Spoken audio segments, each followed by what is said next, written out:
And so I didn't start running again until, or not seriously, until I was in my 40s, so early 40s. And then I got divorced. I left my marriage in 2016 and promptly took up triathlon and duathlon and ultra running and a bunch of other things to sort of focus some energy into something productive and useful.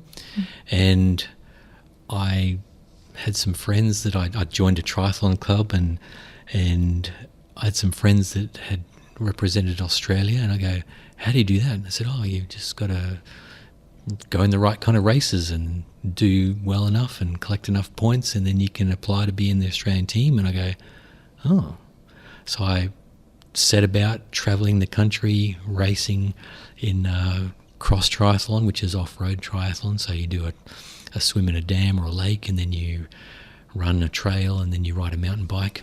Also, you ride a mountain bike and then run a trail. So this cross triathlon was something I enjoyed, and I did pretty well as an age grouper, and actually just as a participant, and sort of won a few races or podiumed on a few races, and got to be an age group champion for a couple of years in a row, and the national champion. So Joel, can you explain what an age group champion is? Yeah, so instead of being an elite athlete or running in the open category, you run as part of your age group. Age group, okay. And so you're still part of the race with all the other open and elite athletes. And if you're good enough, then you can still podium. So I did that a couple of times in some of those races. But as an age grouper, I was racing in my category of 40 to 49-year-olds. And so I managed to win enough races or be on the podium enough times and get enough points to qualify to represent Australia in World Championships. I go, this is legit. So I then went to race in Denmark for my first experience, and then raced the next year in Spain. And then the next year was to be in the Netherlands, in Almere, but that's when COVID came along. And so Belgium was the next year. Belgium was the year of COVID, I bet. Well, we had my Netherlands trip planned for then. Twice in a row. So I re-qualified. I qualified for 4 years in a row to race World Championships, but I only went to 2 of them because the one in Netherlands was cancelled, and then it was in Netherlands again the next year, and it was still cancelled. We couldn't leave Australia. They held it, but we couldn't go. And then the next year it was in Australia, in Queensland. I go, well, I'm from Queensland. I'm not going to go do that. So I want to go somewhere fun if I'm going to represent my country. That's right. So I travelled around racing around the world.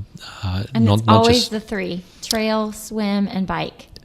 So I did triathlon, and then I did duathlon, which is instead of swim, ride, run, it's a run, ride, run. So you do 2 runs. Oh, I could do that one. So take away the swim and I'll do it. Yeah, and then I did just long distance trail running, which they call ultra running, and then how far is that?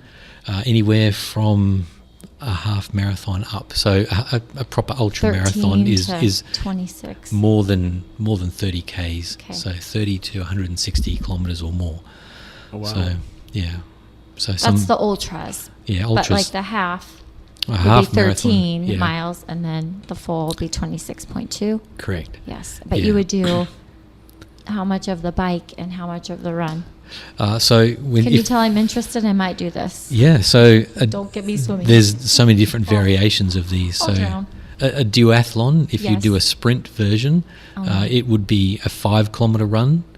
So it's a 3-mile run basically, and then a 20-kilometer bike ride, which is roughly 13 miles, 12 miles, and then a 2.5-kilometer run, which is now you're at a mile and a half to finish. Yeah, so it's hard and it's fast. Let's do this. I was a sprinter in high school. They said it was a sprint duathlon. Yeah, and then there's the next one, which is Olympic distance, and then there's the full distance. So if you do Ironman or half Ironman, they're longer experiences, so they're more endurance.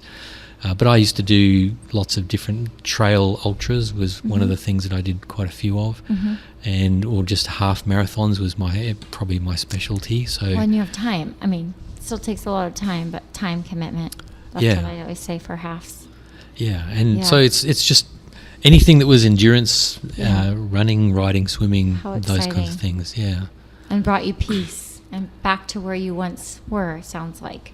Yeah, so I learned a lot of things about life. Yep. And I made a lot of good friends, and I got to travel a lot.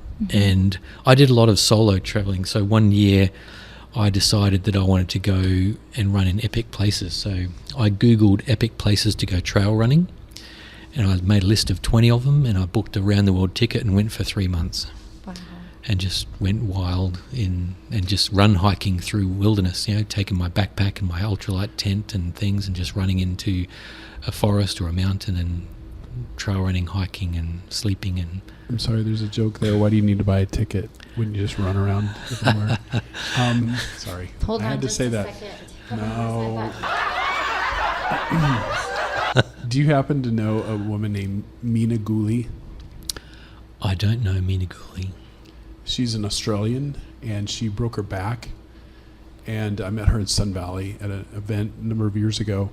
And the doctor said, "You'll never be able to run again." She's like, "I never ran before, but I'm going to prove you wrong, and I'll start running." So her format is, or her platform is, drinkable water around the world.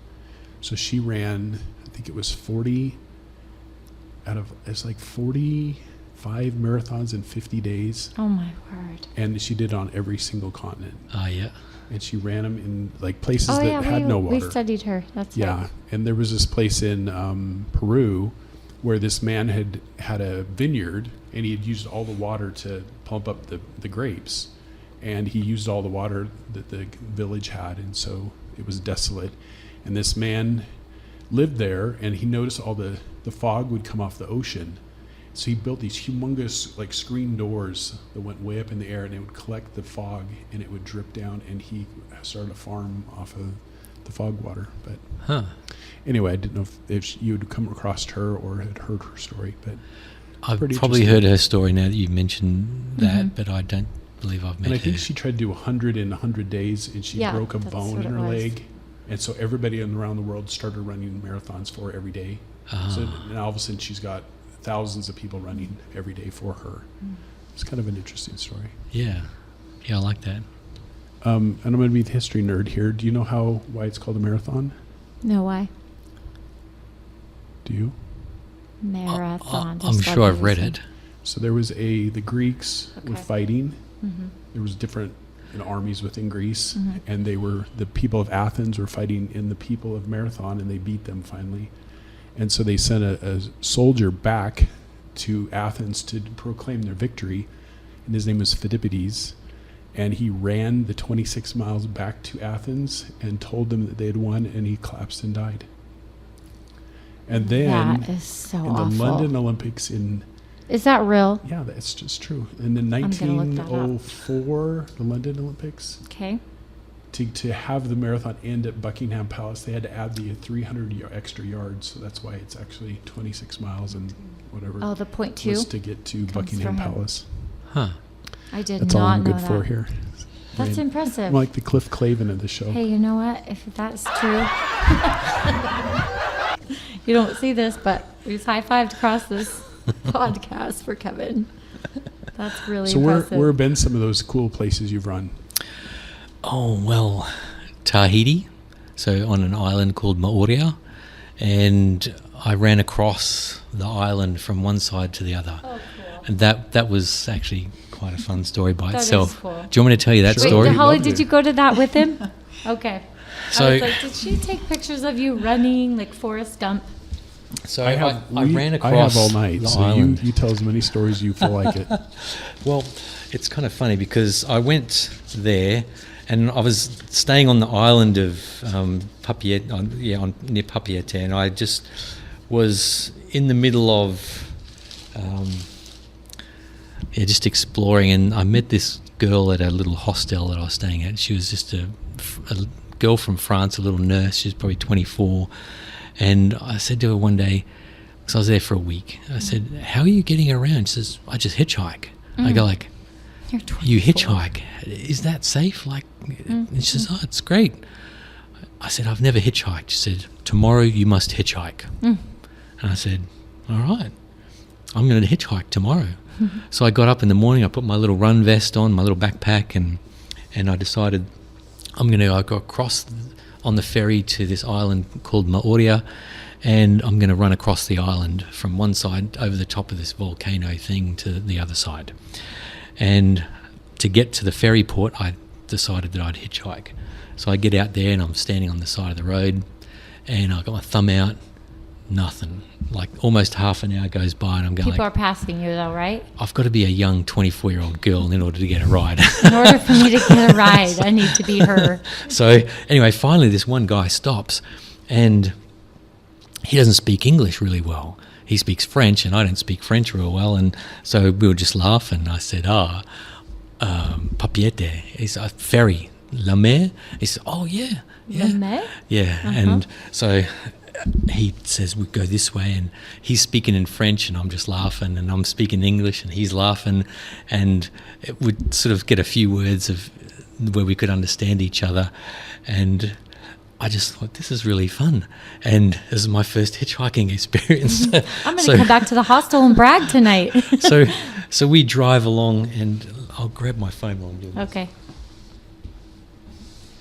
And he drops me off at the ferry port, and I had in my bag a couple of oranges. I thought, I can't just give this guy who's given me a lift for half an hour nothing.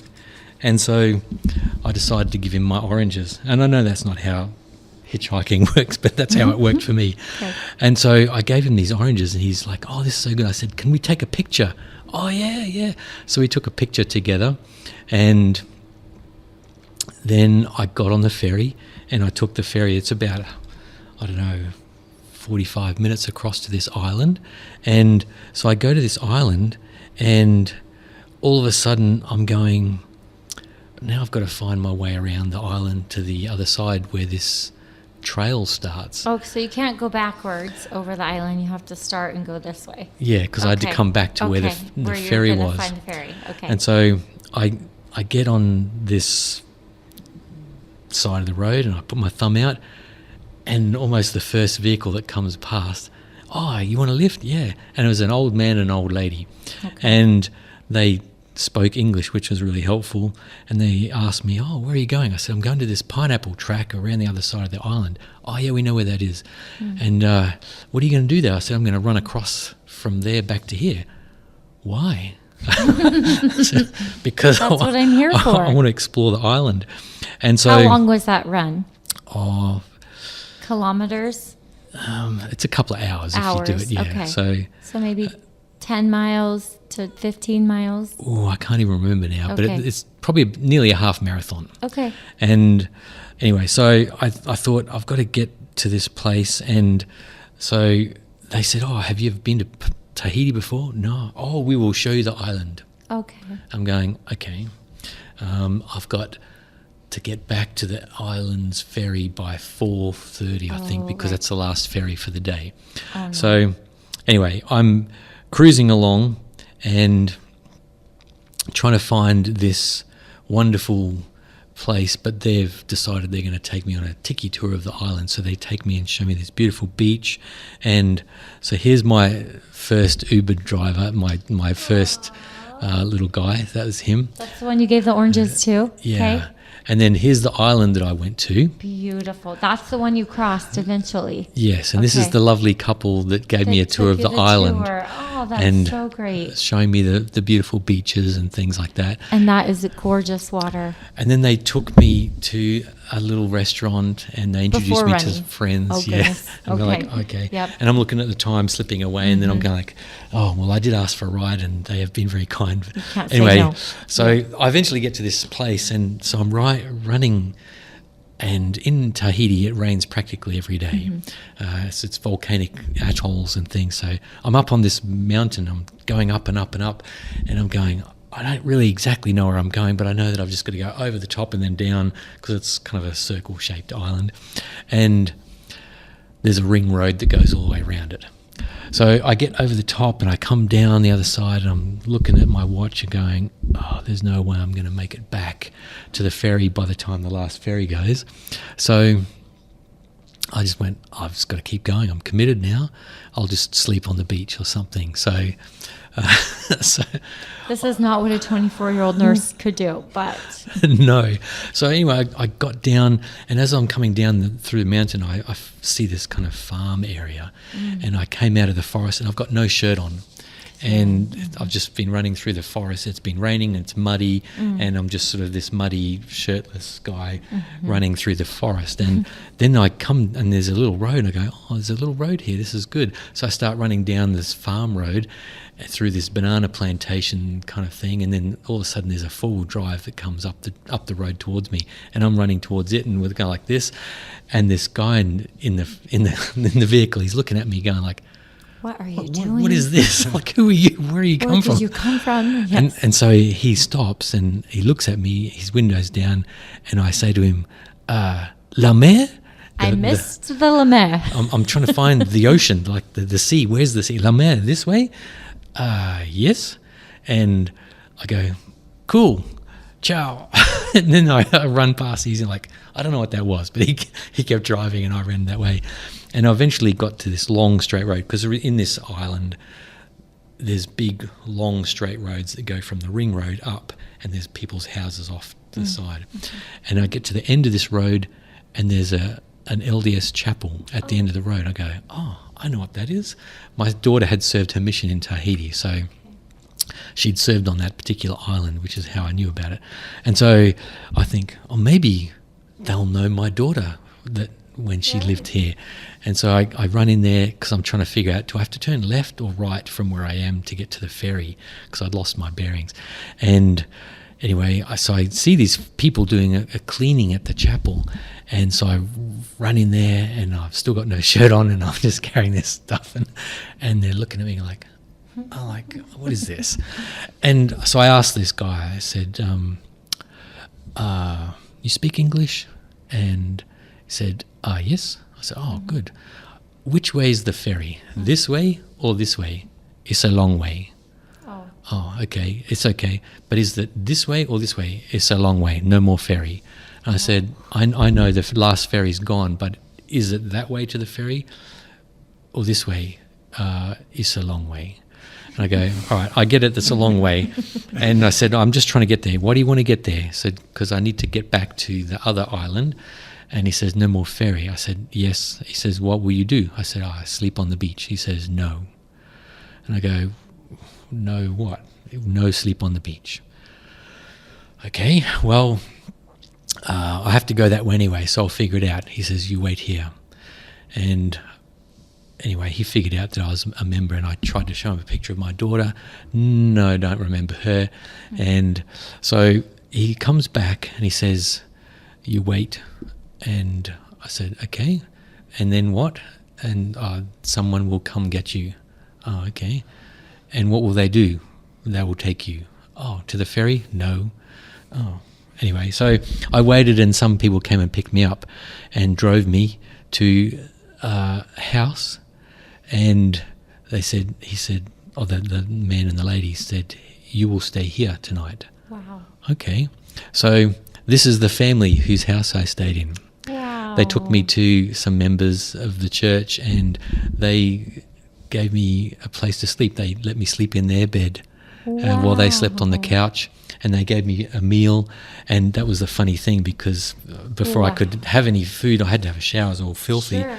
And so this man is a little bit more rotund than I am, and so he comes and brings me some shorts and a t-shirt to wear, and the shorts were way too big, and so I'm holding them up like this, and I came out of the bathroom and they're just all laughing. Yes. Yeah, you need to eat food.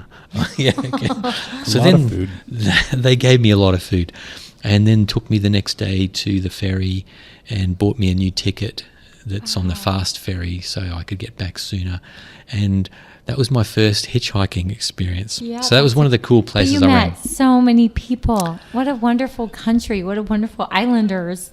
It was just beautiful. Kindness. Honestly, it was just one of those fun things. And so yeah, that's me running around the island. Survived. I was totally expecting you to get back, and the guy that you gave the oranges to was like an orange vendor. That's what I was. That's what I was. The same guy. I thought that the same guy picked you up when he saw you. Get back in. You know, I have a friend. She and her dad were going to Ireland for vacation, And he called the church and talked to someone there, and it was just asking some basic questions. And they're like, hey, when you get here, just come over. And they took them for the week. They let them stay in their house, and they took them around and showed them everything. So the kindness of strangers is a thing, and I've been very fortunate, very blessed many times in my travels to enjoy the kindness of strangers. So yeah, it's been quite rewarding in that way.